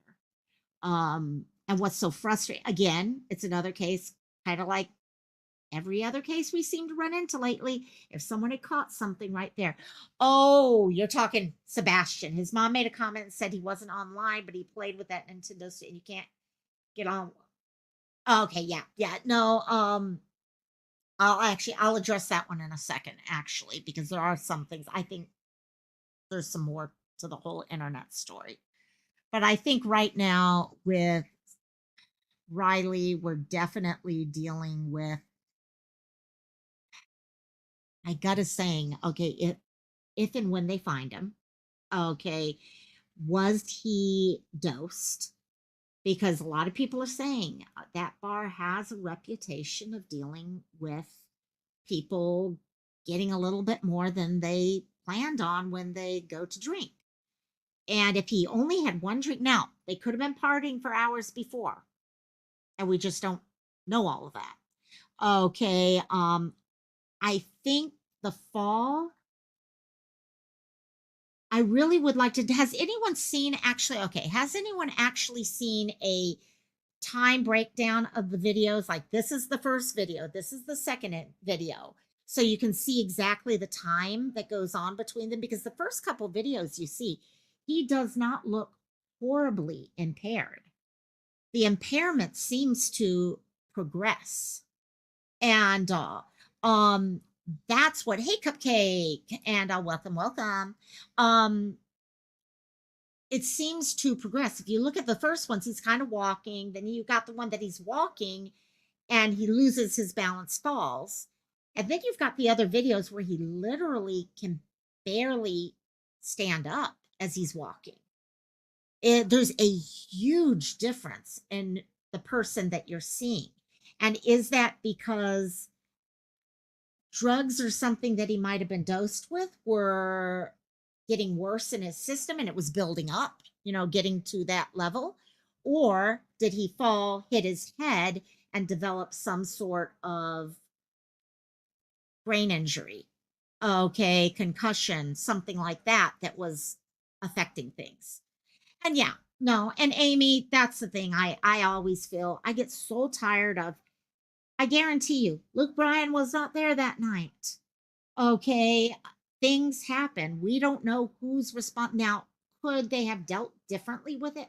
Possibly. We don't even know that right now. The investigation needs to finish. Okay, if it is true that when they asked him to leave, and maybe he was acting out, we haven't, okay, all that, and someone was with him, then decided not to go with him. That's a different thing. I've been from the beginning. Why didn't anyone go with him? Okay, but we heard they had to pay their bill. Is that true, or is okay? There's a lot of questions here. He looked drugged. He really looked drugged, and that worries me because if you see that one video, that we were showing initially where he was walking. Let me see if I can find it again. Oh shoot, I lost it already. He was not walking normal whatsoever. If he was walking that way while walking across that bridge, you've got a major disaster ready to happen. Okay, it's just right, K9, and really scary picturing that. K9, local news here tonight spoke to the bartender. He told, yeah, and that's what we're hearing. He only had there. Now, could they have pre-partied or anything? I don't know if anyone's heard anything about that yet, but one drink, two waters does not make sense. That is not the normal behavior. Let me see if I can find that video that I was showing earlier, because that second video is just, oh, it was really, let me see if I can find any of, here's the timeline. Actually, here, I'm just going to bring up this timeline, guys, since we kind of switched over to this one. Let's do that. I just found a pretty good timeline here. Let's see. Okay, so here's a timeline of what we know so far. Okay, so this can, for those of you who are new to this story, because I know this is a newer story for a lot of people, I just want to see if they cover the other videos here. It would be nice. Ah, they do. They do. Okay, you know what? I'm going to go up here and show the video first. Let's do that. So let me, I don't know if they'll show all of them, but they're definitely going to show a couple. The last Broadway bar a missing college student visited is providing detailed new information about what happened in those moments leading up to his disappearance. 22-year-old Riley Strain disappeared while visiting here from Missouri 1 week ago today. Now, News 2's Adam Mintzer spoke to Riley's dad and cousin and joins us now from where Riley was last seen. Adam, what did his father tell you? They told me that they actually spoke to the Tennessee Alcohol and Beverage Commission this morning. The commission asking them for more details about Riley, assigned to them that this investigation into whether he was over at Luke Bryan's bar is ongoing. You mentioned that statement from the bar. Let me read a little bit of it to you, giving us a new timeline of what happened at Luke Bryan's bar. It goes, during Riley's visit to Luke's 32 Bridge, our records show he purchased and was served one alcoholic drink and two waters. At 9:35 p.m., our security team made a decision based on our conduct standards to escort him from the venue through our Broadway exit at the front of our building. He was followed down the stairs with one member of his party. The individual with Riley did not exit and returned upstairs. Family told me that Riley was at that bar with about 8 to 10 of his friends. Now, Mark, this all started last Friday, a week from today, when Riley was in town for a fraternity event. As you were saying, Luke Bryan's bar was the last place he was seen. He told his friends after being escorted out that he was going to go back to the hotel. It appears he went the opposite direction. The friends didn't see him back at the hotel, so they called 911 about 16 hours later, around 1:45 on Saturday. And since then, the family has been not concentrating as much about what happened at Luke Bryan's bar, but where he was last seen, saying that that is what they want to know more about. We're still concentrating on the final bridge that he never came out from under. That's what we're looking for is him. That's where we want the answers. Anything that happened up to that point, we'll deal with when we can. They just want to find their son. That final bridge is where I am right now. This was the last place Riley Strain was seen on surveillance video and within the range of where his phone was last pinged. But as his father was saying, after he leaves this area, it's almost like he disappeared. So their call is for surveillance video or anyone that might have been here on First Street last Friday night between the hours of about 9:30 and 10:30 to contact police if they have any information. Mark? And Adam, we've been talking so much for the past week now about the search for Riley, but today, of course, you talked to the father, you talked to his cousin as well. You learned more about who Riley is as a person. Share that with us as well. Mark, his cousin and dad said that while so many right now might be having the impression that Riley was the kind of guy who would go out and party with his fraternity brothers frequently, that's actually not the case. That's really just a small part of who he is as a person. They say that he was a loving family guy, called his family 3 or 4 times a day, was talking to his mom at 7:30, making fun of her a little bit for going to bed so early on a Friday night, and was determined to be best friends with his little cousins, some of which are just 2 years old. Mark? Adam, thank you so much. And News 2 will have continuing coverage as officials work to find Riley Strain. And you could see the video timeline as well as all of our reporting right now when you go to WKRN.com. Okay, 1 second. Sorry, my computer's giving me a little issue right now. Let me see. What I want to do real quickly is see if I could get that video timeline. Because there's one video that I really, it is, and sorry, my computer's really starting to give me issues. One of the videos shows him really stumbling.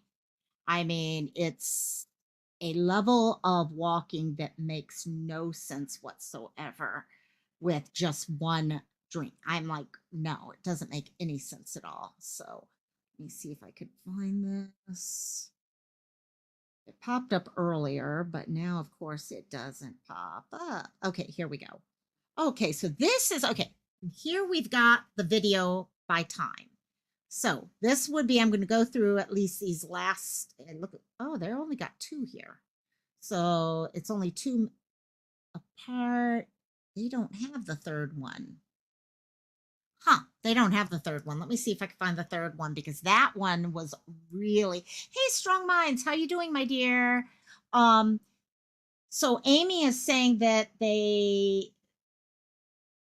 Law is saying they don't see a body, it's only tree debris. Okay, got it. That makes more sense, actually.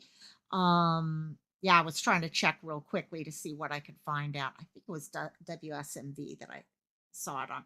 I wish I had not closed it already, but I did close it. Okay, yes, here it is. Let's see. Let me just bring it up real quickly. I think I'm still sharing the right screen, aren't I? Yes, I am. Okay. Tonight marks 1 week since Riley Strain disappeared in downtown Nashville. Since then, there's been a massive search for the missing 22-year-old.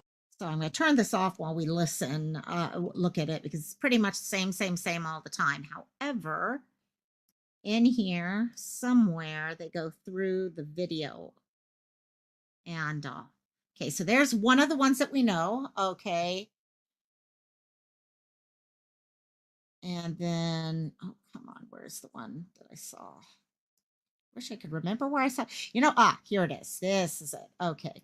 So this is what I'm thinking, 9:45. Now, watching him here, this is, I think, after the fall. And this is why I'm worried that he really hit his head badly. Well, no, unless they're doing this. Okay, wait, is there time on this one? That's what I need to find out. Is that one before or after that fall? That's what we need to find out, because that's going to make a huge difference as to whether or not it is related to the fall or if it's something with the alcohol. Maybe that one drink was a triple shot, was something that's possible. That is definitely possible. What does get me though is usually if he had, I don't know how long he had been in there, but 2 glasses of water, one, see, it's head injury is what I'm really leaning towards. Canine. Okay, so are you saying the one where he's really walking really wrong is before the fall? Because that fall was a pretty bad fall. He was able to get up and he was okay at first, but those types of injuries sometimes take a little bit to really kick in. And yeah, no, blaming the bar and everything, we don't know the full. It's like any of the other cases that we deal with. We don't know the full story right now. We don't. Okay, and to be honest, if something was in that drink, it's not necessarily the bar that put it in the drink. Any one of us gals out here who go to bars, we know damn well, okay, that we have to watch out for our drinks. Okay, half the time you don't enjoy your time out because you're so focused on your drink, to be honest. Okay, it is frustrating about if just someone had gone with him and seen him on his way to the hotel. That's all. That's all. One person had decided, and I know we had heard some stuff about how they had to pay their bill before they were allowed to leave, but now the what we're being told here doesn't quite mesh with that. So it's interesting on those levels, definitely. We'll have to see what pops up with that. However, I have one last thing. Okay, you've been Brandy, have you? See, I've been lucky enough. It doesn't take long for them to, yeah, no, it does not take long at all. And just because it's a guy doesn't mean that people aren't playing games with or mixing up the drink. They may have thought it was a girl's drink or something like that. Because I've heard people say, nah, it can't be. No one dosed up his drink or any, it's a guy. Why would any, well, people don't always realize they're just thinking they got the right drink and that's what they do. They don't care. They actually could also be they just think it's fun to watch someone struggling. It's sickening how people think. And so yeah, I really wish some of his friends had gone with him. But that's like the case that Brandy was just covering. If one of the different police officers or the people who saw her, in the car or something like that had just reacted differently, she'd still be with us, and not missing. And can I say this? Y'all understand that most men don't expect. Yeah, no, and they don't. They're not looking. Us girls, we're the ones who have our hands over our drinks whenever we're at a bar. We got the hand over the drink and we've got all these other things that we take care of. But a guy, they're not necessarily thinking someone's going to dose them. And so Amy's daughter was roofied and she could hardly walk to just like that. See, and if we know the last place he was seen, phone, all that connected to was right there around the bridge. I still have not heard anything about did they get anything from his phone on the other side of the bridge. And that's what scares me right now is that bridge from day one and it's never changed. When you're walking that way, when you're not, you don't know one step this way is actually more like, two or three because you're losing your balance and stuff like that. And he got worse as the time went on. Your husband had to carry her. Well, some of you guys almost had to do that to me at a certain party before a certain wedding, but that was my fault. And so I kind of had a little too much fun that night. And they never look like we do, but y'all just know they do they do. That's the problem. And they don't. And we just sit there and we say, oh yeah, they're drunk or that. No, sometimes it's not. Yeah, I'm so happy her husband was with these are the things. It doesn't matter how old you get, you still have these risks that you got to keep an eye out for. Yep, we do got to be realistic for sure. Okay, I have one last video I came across that I did not do much to cover. Yeah, blame Robbie. That's who I blame. I blame Robbie for that. No, actually, it was Scarlett's fault. Me remembers this. Scarlett had bought some champagne and oops, sorry, I got something in my ear. Yeah, we had bought some champagne and we were buying regular drinks and no one was drinking the champagne. So she and I had to take care of the champagne alone. So yeah. And I have gastric bypass, so it doesn't take much for me to have one drink too much. It was funny. Canine, scroll up for your other posts. Let's see. You talking about the one it got worse as it got, because that it definitely did. Let me see if there's another one. Oh, I see now. That was when he was coming out of the bar. And if you look close, you can see his phone up to his ear. He was talking to the friend. And so that's when he told them he was going back to the hotel, but he turned the wrong way. And and they probably thought, hey, if I'm talking on the phone with him, we're fine. And then probably thought, especially if it seemed to progress over time, Okay, sometimes all it takes is a millisecond, and you can go from level 3 to level 10 that quickly, especially if he's hit his head or something like that. There was an older woman who did a call into the same show and feeds the homeless and said she saw a homeless guy wearing. Yes, that one I've heard. I haven't heard any follow-ups on that. But there are a couple homeless encampments who said they remember seeing him. See, that's one of the things with Riley that is, I guess you can call it a positive because of his height. He's easy to recognize. Okay, even in a crowd, you see someone that tall, you kind of remember it. And plus, and I said this already, it's a good thing they had pictures of him that day because the pictures that are being shared, it's like you're looking at the person you would have been looking for. So it makes such a difference there. So yeah, no, I definitely, I don't know. This is one of the bigger cases that expect every morning I'm going to wake up to news about.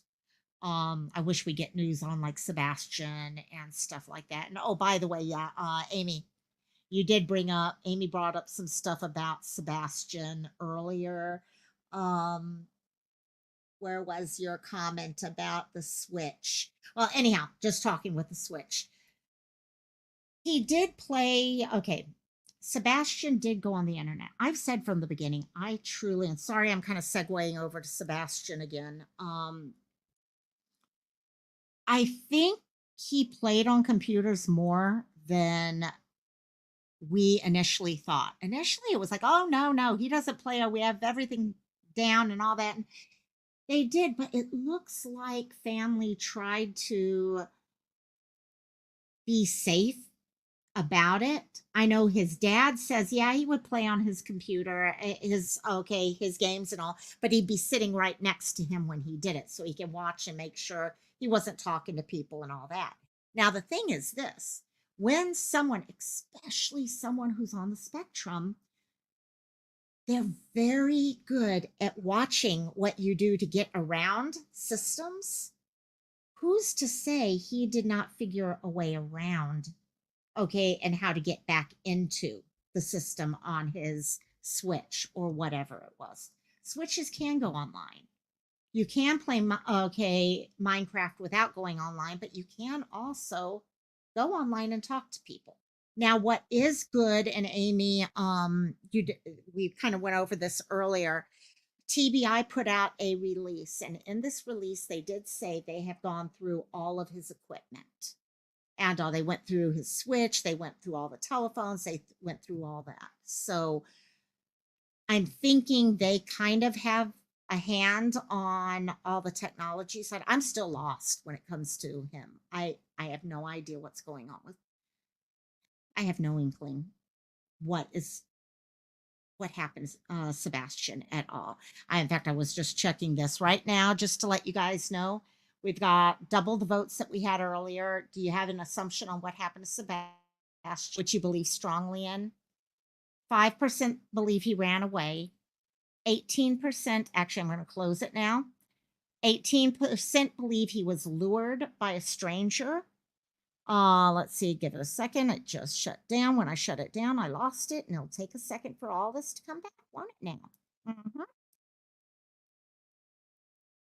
Let's see, it's taken, okay, well, anyhow, it just went through. It just doesn't want to share it with me is all. So we'll see what happens there. My internet's giving me problems. So, there it is. Okay. He was lured by a stranger, 18%. 31% feel like family are involved. And then 45% of us have no inkling, no idea whatsoever. And that is the first time I've ever seen numbers like that 3 weeks into something.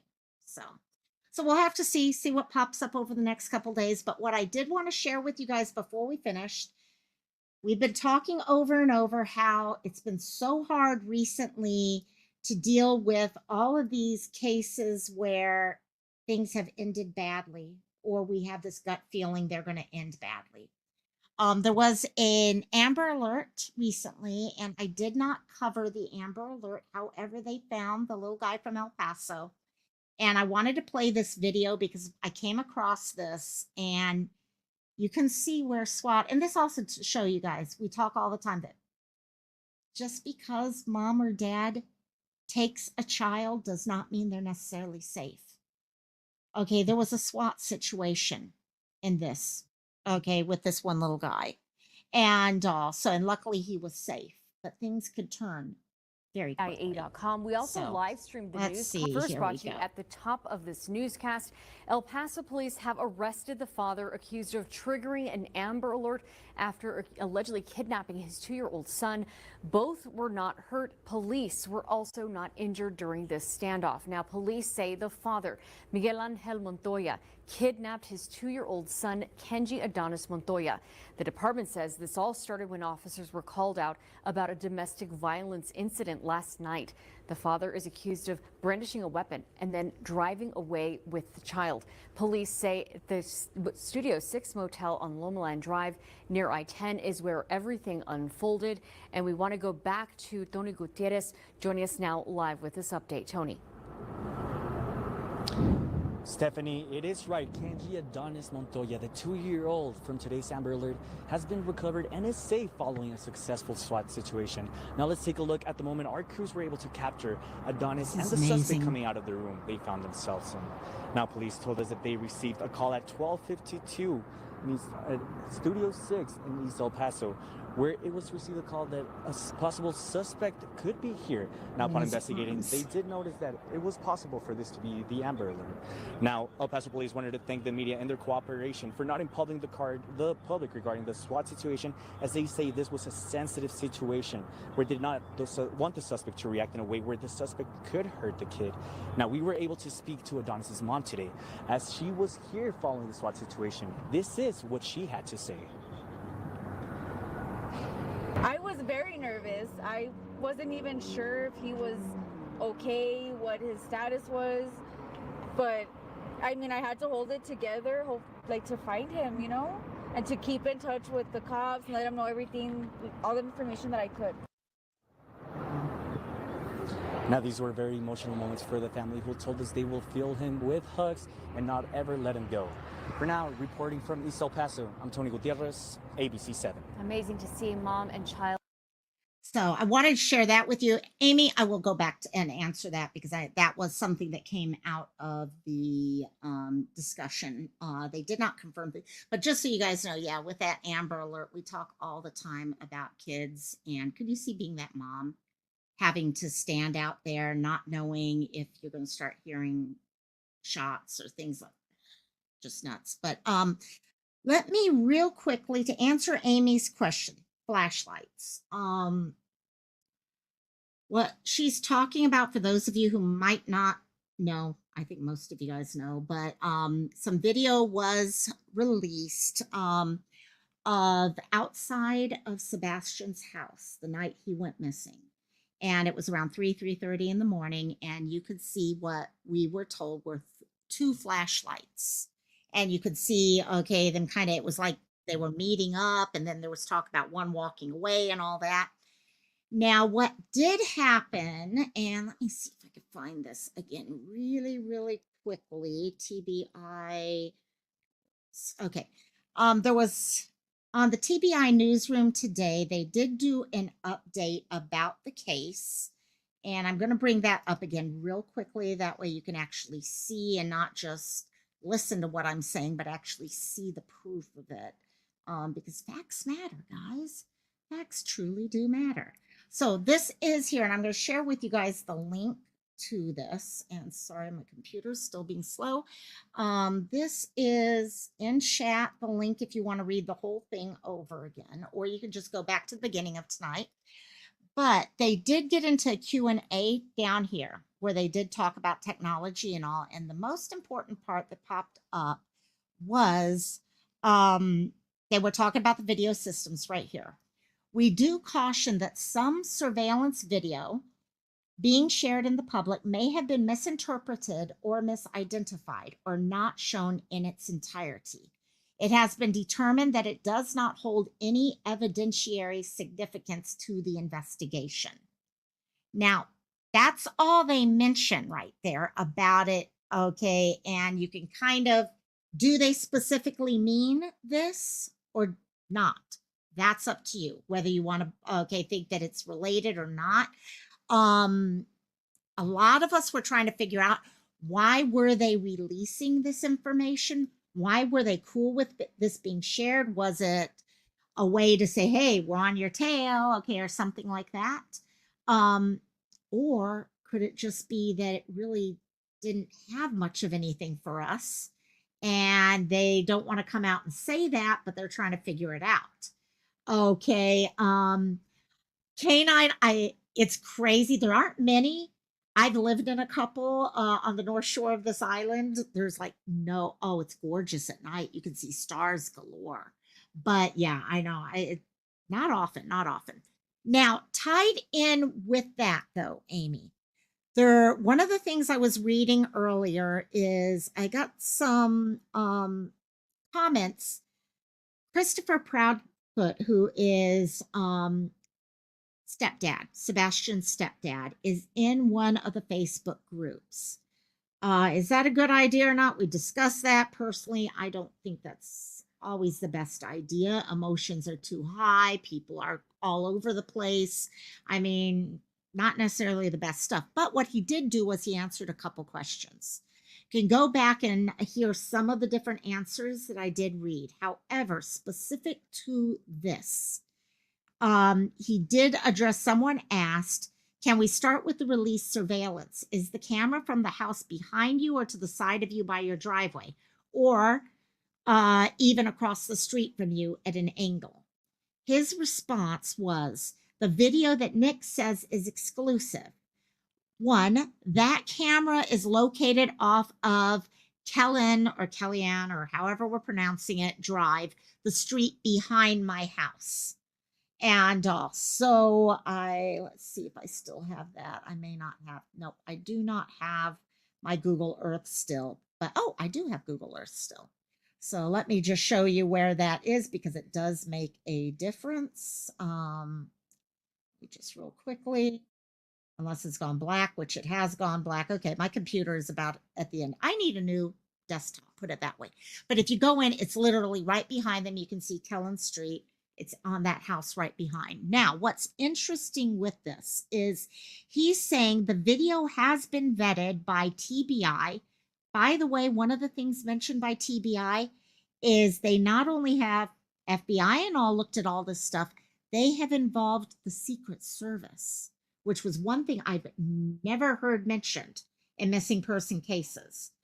But the TBI website literally mentions Secret Service as being, okay, involved in looking at all this stuff, which was really interesting to me. Amy is saying, I wish family would stay out of the, yeah, I agree too. Just talk with the police, focus on the police. Yes, have interviews are a great way to keep the case public and all, but these Facebook groups sometimes, yes, you can get some great information. You can also clear up stuff.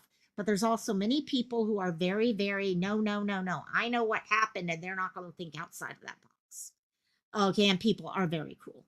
And now what he was saying, the video was vetted by TBI, and the lights you see as subject 1 is a floodlight. The subject 2 light is a motion light. So go back, watch those videos, or you can go back and watch. We did do this earlier, and we tried to look at number 1 and number 2 from this new point of view. Now, this is coming from him. This is not coming from law enforcement. Now, did law enforcement want to say stuff but just not want to get into it all? Is that why they put all that stuff in? Who knows? God only knows. They know. That's all.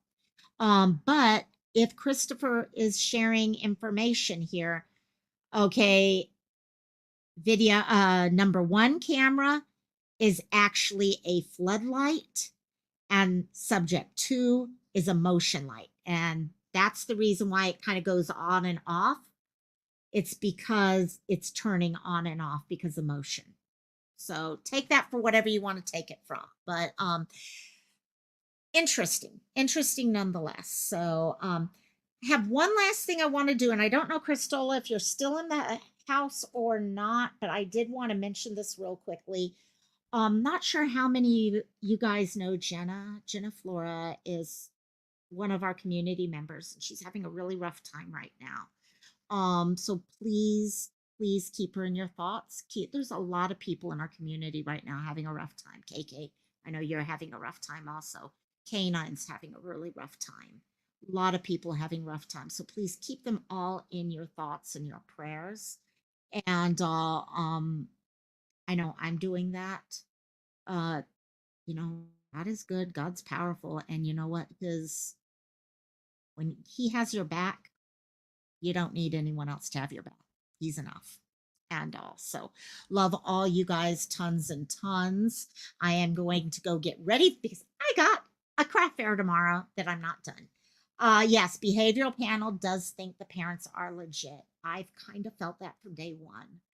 I do feel something's weird with stepdad, but you know what? I guarantee you people think there's something weird about me. Okay, all of us in certain ways are going to come across differently.